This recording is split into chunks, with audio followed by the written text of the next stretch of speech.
호르몬만 자꾸 생각하지 마세요. 대부분 다낭성 난소증후군의 호르몬을 이야기하는데요. 두꺼비파미 호르몬 말고 구조적인 원인에 대해 아주 특별하고 새로운 시각으로 그 비밀을 공개하겠습니다. 통계청에 따르면 2023년 4분기에 출생률이 0.65명을 기록했습니다. 전 세계 꼴찌라고 하는데요. 0.65명. 한 쌍의 부부가 결혼을 해서 자녀를 아예 안 낳는 경우도 있다는 이야기인데요. 물론 다른 사정으로 아이를 안 낳는 경우도 있지만 난임으로 인한 출생률 저하도 상당한 퍼센트를 차지한다고 합니다. 실제로 난임의 원인 중 다낭성 난소증후군이 많은데요. 꼭 임신과 출산뿐만 아니라 다낭성 난소증후군은 여성의 삶의 질을 바닥으로 곤두박질치게 만드는 질환입니다. 오늘은 이 다낭성 난소증후군의 증상과 진단 기준을 알아보고요. 원인을 알아보겠습니다. 대부분 그 원인으로 호르몬을 이야기하죠. 호르몬만 자꾸 생각하지 마세요. 대부분 다낭성 난소증후군의 호르몬을 이야기하는데요. 두꺼비파미 호르몬 말고 구조적인 원인에 대해 아주 특별하고 새로운 시각으로 그 비밀을 공개해 보겠습니다. 이 이야기는 그 어디서도 들어볼 수 없는 이야기가 될 거고요. 마지막에는 효과가 검증된 최선의 영양제들을 살펴보겠습니다. 제품보다 사람, 두꺼비팜 구독 먼저 눌러주시고요. 본격적으로 출발해 보겠습니다. 일단 병원에서 진단하는 기준을 알려드릴게요. 이걸 아셔야 한마디 한마디에 흔들리지 않을 수 있거든요. 요즘 워낙 무슨 정보들이 넘치니까 건강 염려증이 너무 많아요. 이게 정확하게 알지 못하니까 발생하는 거니까 잘 들어주세요. 다음에 3가지 중에서 2가지 이상 속한다면 PCOS, 다낭성 난소증후군으로 병원에서 공식적으로 진단을 할 수 있습니다. 기억하세요. 3가지 중 2가지입니다. 즉, 1가지만 있다고 다낭성이 아니라는 이야기예요. 첫 번째는 배란장애, 생리불순이 있어야 하는데요. 생리불순도 명확한 기준이 있어요. 초경 시작하고 3년 이내 여성은 생리 주기가 21일보다 짧거나 45일보다 길면 생리불순이라고 할 수 있고요. 초경한 지 3년이 지났다면 25일보다 짧거나 35일보다 길 때를 생리불순이라고 합니다. 이건 초경 후 안정기가 한 3년 정도는 필요하다는 이야기죠. 두 번째는 고안드로겐 혈증입니다.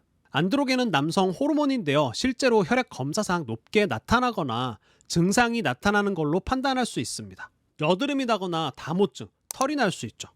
특히 인중에 이렇게 짧고 굵게 날 수 있고요. 턱 및 가슴에도 털이 나는 여성들이 있어요. 드물게 베렌나루라고도 하죠. 배 쪽이나 허벅지 쪽으로도 털이 나기도 합니다. 그런데 또 반대로 털이 빠질 수도 있어요. 특히 정수리 쪽. 바로 여기가 빠지는 건 남성형 탈모죠.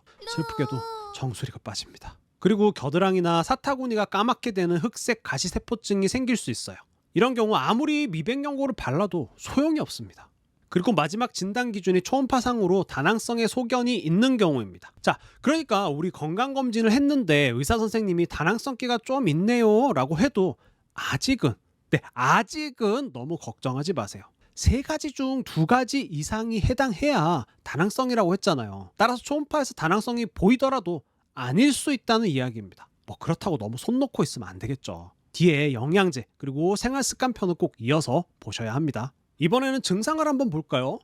증상들이 너무 많습니다. 무월경, 월경을 안 하는 거죠. 이것도 기준이 있는데요. 3개월 이상 생리를 안 할 때를 무월경이라고 합니다. 그리고 생리불순의 기준은 앞에서 말씀드렸죠. 남성 호르몬 때문에 나타나는 다모증, 여드름, 탈모, 지루성 피부염, 겨드랑이 착색도 있었고요. 처음 언급드린 난임도 다낭성의 증상으로 볼 수 있고요. 쥐젖이 잘 생기기도 합니다. 이건 인슐린 저항성, 당뇨, 혈당과도 연관성이 아주 높아요. 다낭성 난소증후군의 원인을 살펴보면 자연스럽게 이해가 될 거라 생각합니다. 자, 이제 다낭성 난소증후군의 원인을 알아보겠습니다. 정말 그 뿌리를 찾으면 2가지로 요약이 되는데요. 첫 번째가 에스트로겐 우세증입니다.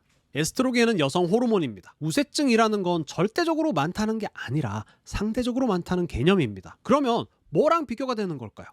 그건 또 다른 여성 호르몬인 프로게스테론입니다. 즉 에스트로겐이 프로게스테론보다 상대적으로 많은 상태를 말합니다. 에스트로겐 우세증의 대표적인 증상이 바로 갱년기입니다. 갱년기는 여기를 참고하시면 아주 자세하게 설명했답니다. 지금까지 잘 따라오고 있으시죠? 자, 호르몬 2가지만 더 말씀드릴게요. 절대 어렵지 않으니까 잘 들어보세요. 인슐린은 많이 들어보셨죠? 그러면 인슐린 저항성도 알고 있겠네요. 인슐린의 역할을 크게 두 가지로 볼 수 있는데요. 우리가 음식을 먹고 이 영양소가 세포로 들어와서 에너지를 만들어야 됩니다. 세포로 쏙 하고 들어올 수 있게 세포의 문을 열어주는 역할이 있고요. 그리고 두 번째는 더 이상 필요 없는 영양소를 저장하는 역할이 있습니다. 그런데 인슐린 저항성이 생기면 세포의 문이 인슐린 한 개로 안 열리죠. 10개, 100개를 췌장에서 분비를 하게 될 거고요. 그러면 혈중에는 인슐린이 많아집니다. 고인슐린 혈증이 발생하는 건데요. 이때 간에서 만들어지는 성호르몬 결합 단백질인 SHBG의 활성이 떨어지게 됩니다. 자, 이러면 테스토스테론, 이거는 남성 호르몬인데요. 이 테스토스테론이 증가하고 난포의 성장이 안 돼서 다낭성 난소 증후군이 나타날 수 있습니다. 길게 설명했지만 결론은 간단합니다. 에스트로겐이 많아지면 인슐린 저항성이 생기고, 인슐린 저항성이 생기면 비만, 살이 찌게 되고, 이는 다시 에스트로겐 과잉, 에스트로겐 우세증으로 연결이 됩니다. 에스트로겐, 인슐린, 비만, 그리고 다낭성 난소 증후군의 관계였고요. 자, 이번에는 코티솔이라는 호르몬입니다. 스트레스 호르몬으로 알려져 있는데요. 우리가 좀 피곤하고 스트레스 받으면 이에 저항하기 위해 분비가 되는 호르몬입니다. 스트레스를 많이 받아서 코티솔의 생성이 많아지면 같은 뿌리에서 나오는 프로게스테론이 줄어들게 되고요. 프로게스테론의 감소는 상대적으로 에스트로겐의 증가인 셈이죠. 즉 에스트로겐 우세증이 된다는 겁니다. 그리고 다낭성 난소 증후군의 두 번째 원인인데요. 제가 처음에 어디서도 들어보지 못한 이야기일 거라고 말씀드렸습니다. 이번 이야기는 박범규 약사님의 혼일학회 축 이론에 그 바탕이 있다는 걸 미리 밝혀두겠습니다. 앞에서 호르몬 이야기를 했는데요. 이 호르몬들은 어떻게 나올까요? 다른 인체의 신호를 받아서 호르몬이 나오는데, 자, 그럼 그 나오는 구멍이 있겠죠. 그런데 이 구멍이 막혀 있다면 어떨까요? 그 구멍이 어떻게 막히냐고요? 자, 오른손을 이렇게 한번 쫙 펴보세요. 그리고 지금 손바닥 색을 확인해 보시고요. 이제 5초간 주먹을 꽉 쥐어보세요. 1, 2, 3.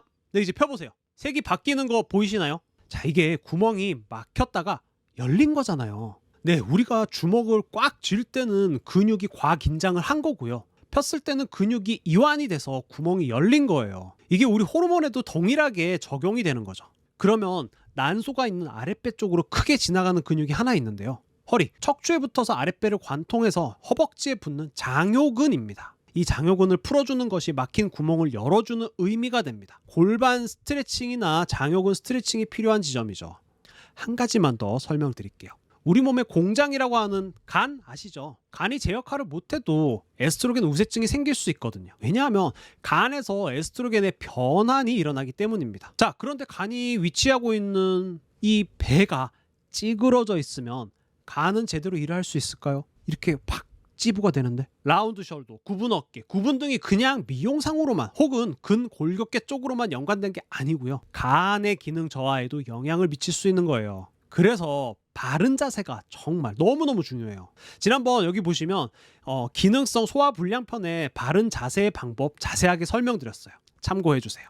영상이 길어져서 다낭성 난소 증후군에 추천하는 영양제와 생활습관은 다음 편에서 말씀드릴게요. 감사합니다.